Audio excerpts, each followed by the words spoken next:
Hello everyone. Today we're gonna look at For Now by Andy Mckee. It's not that well known of a song, but it's a really good one if you want to get into that sort of music. Because it's fairly simple, and I say that in a good way. Like it's kind of pure. It's just there's a melody going on. There's a little bit of percussion, but it's barely noticeable.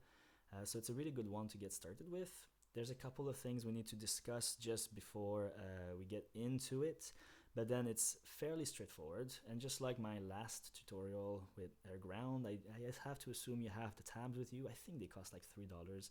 If you don't have them, it's really worth it. Go have a look at Andy's website and then see if you can afford it. So one of the first things we need to discuss is the tuning. We're not in standard. In this case, we took the big E string all the way down to a C. We took the A string down to a G. We took the D string the same way. There's no difference there. The G string goes down to a F. The B string goes down to B flat. And then the E string goes down to a D. So we have an octave here actually that we're gonna be using in the song, and we have low basses.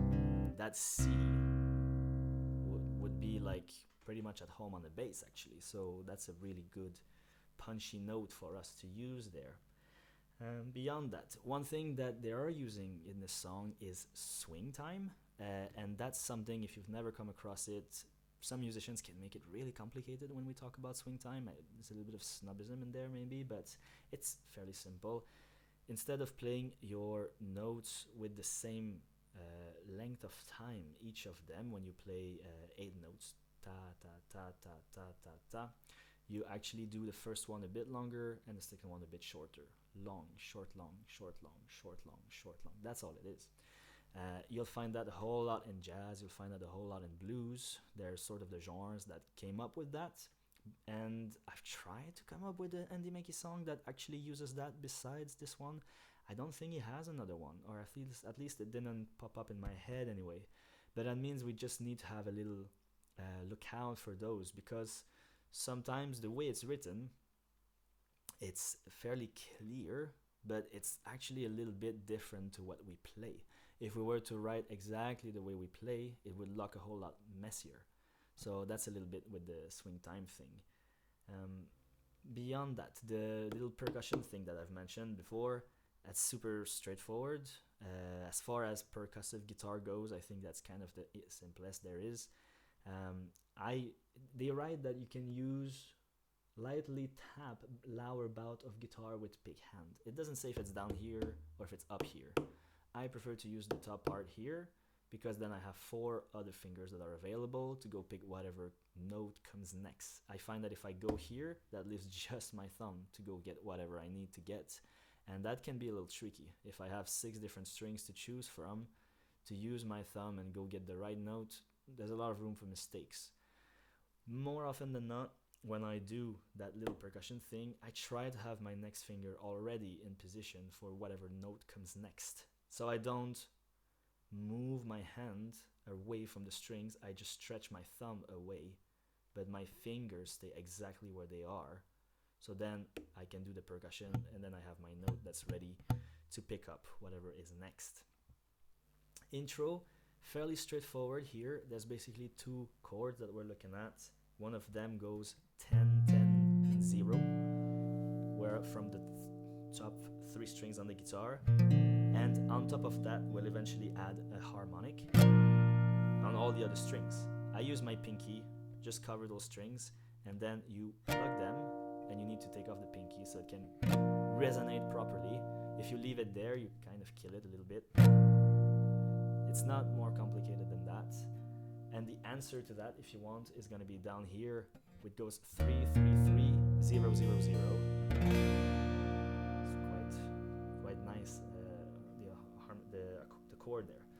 So what I have read from the beginning, we plug those 3 strings. That's the time. 1, 2, and 3. 1, 2, and 3.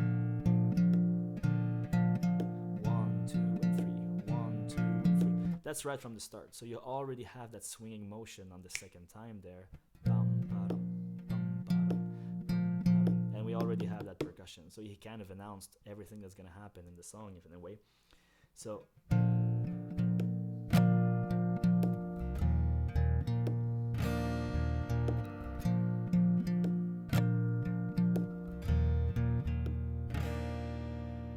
maybe you want to consider how loud you're gonna do this also. John Gom, in his tabs, he writes that you're not building a fence when you're playing this type of music. You're really trying to do something musical, and this doesn't sound like much from your point of view on your guitar, but it can sound quite a lot for people that are listening to it. So we have to kind of be careful with that. So yeah, you just get those harmonics, and then have to move a little bit fast here. But other than that, not very, very complicated. There's certainly worse Andy Mckee passages. Then we have that chord that we hold. When you do that on the guitar, it can be nice to give a little shake to your guitar, just to like give it a little vibrato. Don't go too hard on that, but it can be nice if you want to have that also in your song. When we get to this part, which the B part, we can call it maybe the verse, you'll notice one of the things that happen is that we have a descending bass line. We start at the 3rd fret on the A string, then to the 2nd, then the 1st for 2 measures, and then the 3rd on the E string. Then it continues to go down, and all the way down here, and eventually we come back to the 2nd one over here, and we come back to the 3rd. So really that song is this descending bass line with a melody on top of it. The melody is acting as independently from that bass line as we can make it. You see a lot of open strings happening to help with this, but if you take stock of that descending bass line, it kind of simplifies the whole thing. It's not that mystical anymore, so it kind of helps. So if I start over there, I pluck my bass note, go tap with my thumb, and here's what I was talking about. My finger is already in position here to go pick the next note. I don't have that much time. I have less than 1 beat, because I have 1, 2, and 3. And now I had a triplet here, leading into that. 2. Now we have 2 percussions. 2 and 3 and 1, 2 and 3 and this is a little weird. Let's say I'm just gonna do it a little bit slowly, the whole thing.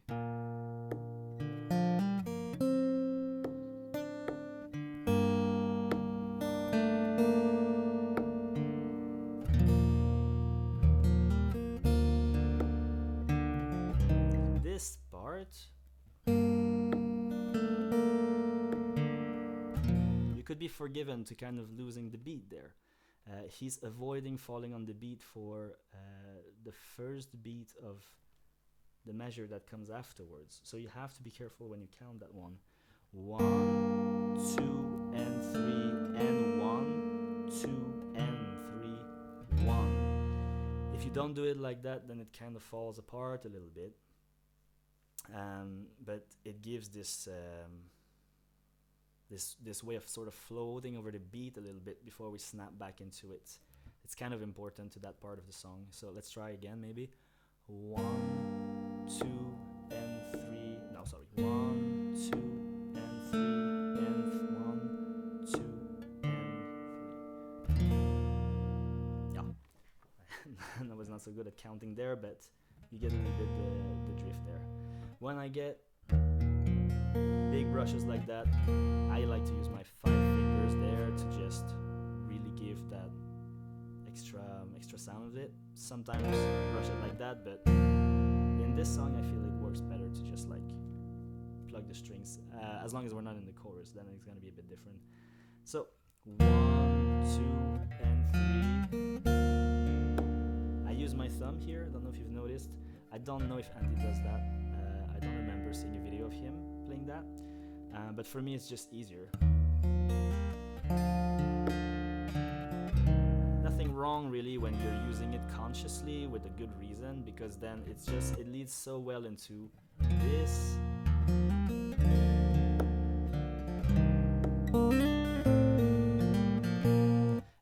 if you watch Tommy Emmanuel, always using the thumb here at the top, and if it's good for Tommy Emmanuel, it's good for me. So there we go. When you do that part, I try to let those ring as much as I can. That's why I have the thumb. I don't think I could do it if I was using my other fingers. I would have to give up that melody note just a little bit early.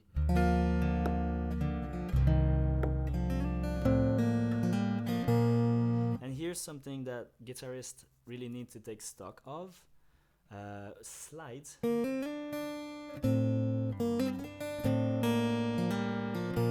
That's sort of a power we have on the guitar that some instruments just don't have. So play a lot of piano as well, but slides on piano just is not a thing really. You can kind of crush notes together to try to give that impression. It's not the same, but the guitar can do it really, really well. So, and what other instrument that you have with you right now that can do that kind of slide is singing. This song is singing, so it would help maybe to sing that melody to yourself several times, just to sort of feel, okay, where is that melody going? How would I actually deliver that with my own voice or just whistling maybe? Because you don't want to just play the notes. You really want to make it sing as much as you can. It's that kind of the kind of melody there.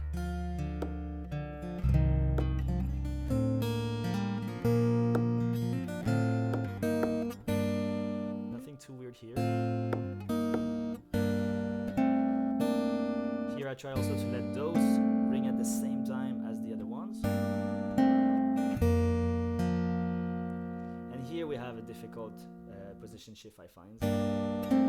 I have only this finger here now, but I need to bring 3 fingers at the 8th string on 8th fret, send the 8 on the D as well, and the 7 on the G string. That's gonna be a little tricky.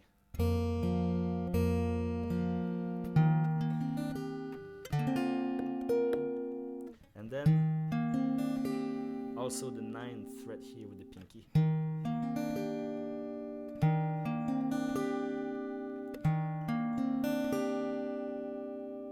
How I plug that, I use thumb, index, middle finger, ring finger, and middle finger again.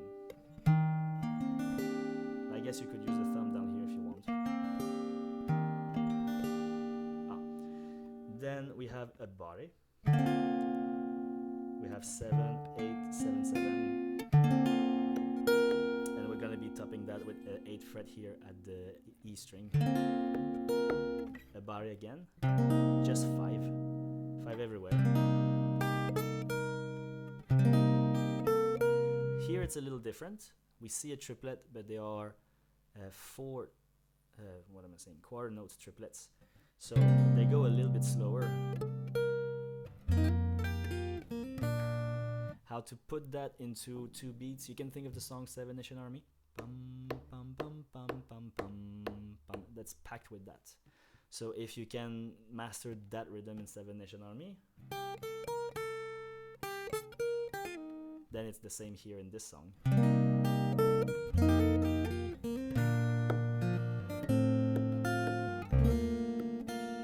Now there was a silence there, actually a little tap there. That can also be tricky because we have first a grace note. A grace note to take off that, then we have the swing note here. We don't fall on the beat, but we're gonna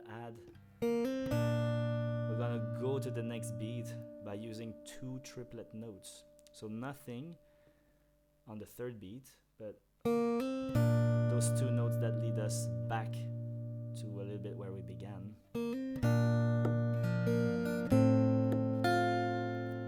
Then here,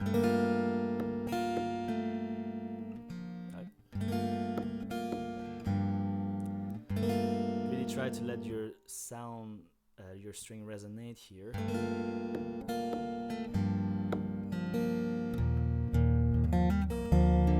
The thumb again for me. This we have already seen.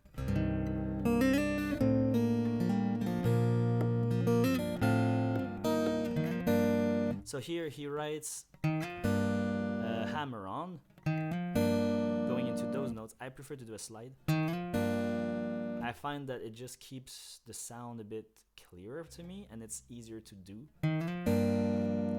I do that. I do change things sometimes if I prefer to do it in a different way. I don't know if they would be fine with that. Hopefully. And now we're gonna go into the chorus. Here there's something different that happens. We're gonna hold those notes first, do a little tap with the thumb as we're used to by now, but then a click.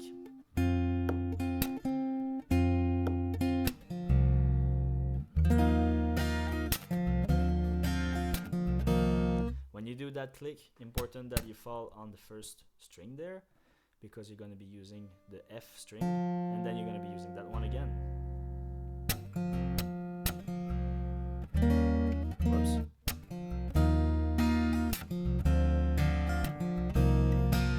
Here I like to give it like a bit of more punch.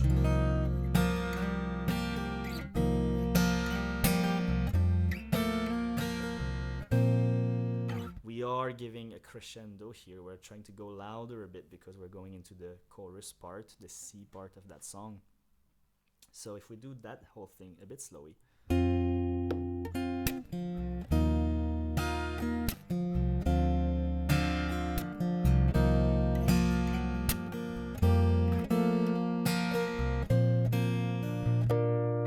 So this part started at the 10th fret here. We have that octave that we've been talking about before at the 10th fret on the both D strings. We have also the C holding down here. And here we're gonna miss the second beat again, but we're gonna be pulling off that one at the top and then plucking our G string and then leading into harmonics there.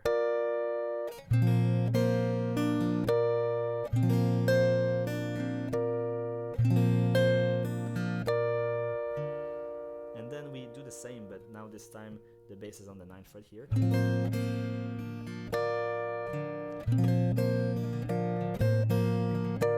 I find it's a little difficult to bring the melody out from the top here, because I use my pinky. Maybe not the best choice there. If you can teach yourself to use the ring finger, that's probably better. Over here then,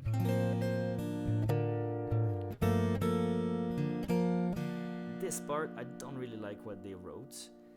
They wrote that we do a slide like this and then we fall on the bass like this, but to me it just doesn't work. This note at the 7th fret on the E string is the same as your open A string, which is a G actually. So why not just use that note and do the slide, and it's just so much more comfortable. I go for that.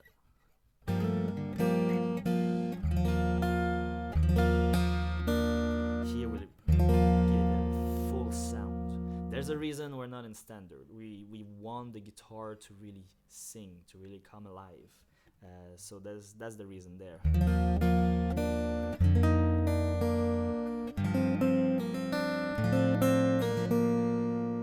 Super beautiful, this part. And it just brings us back to this part again.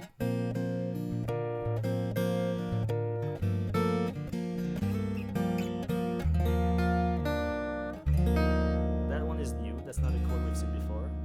And then that brings us back to the beginning. Oops. But this time he does just a little fill in, if we can say. What does it look like?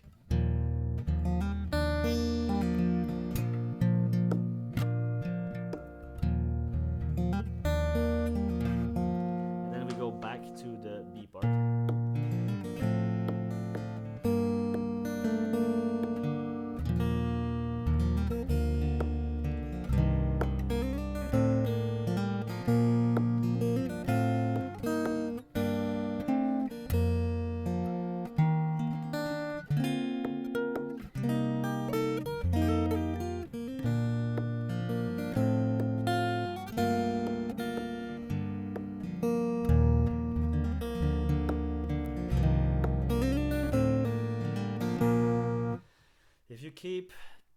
keep conscious of where your fingers are at with your the little percussion thing here and what's coming next, then it starts to get together quite okay, this song.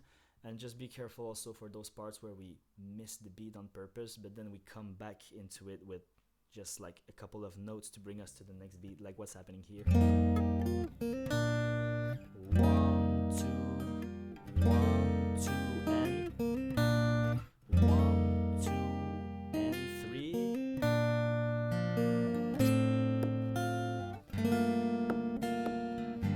You can listen, of course, as much as you need to the song to kind of get that. It falls into place after a while, but it's just that's one of the challenges in that song. Maybe I'll just like play that verse part. I think that's the toughest part, not so much the chorus, not so much the intro. I'll try to play it super slow, clean, and then we'll see where it goes.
The time here is very short actually.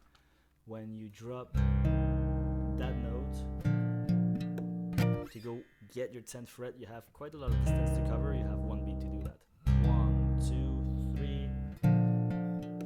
3. So you can't really hesitate, and you really need to be at the 10th fret because you're gonna need those harmonics.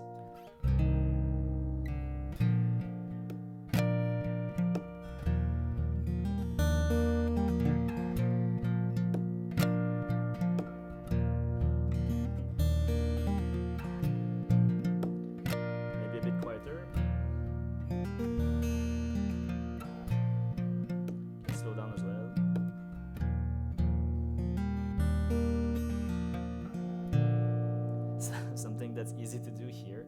Very tempting to slide it up. I'm not sure. I don't know if I like that or not. I lift my finger and then I go get the note.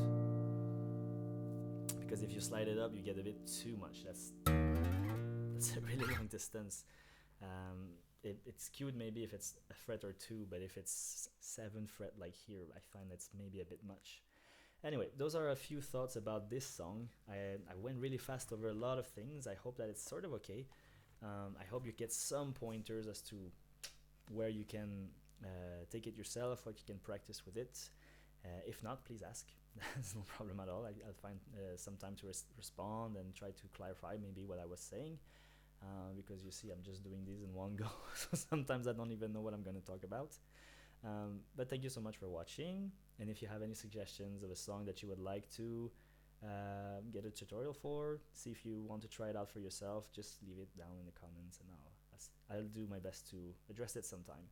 So I wish you all a good day and happy learning, happy playing.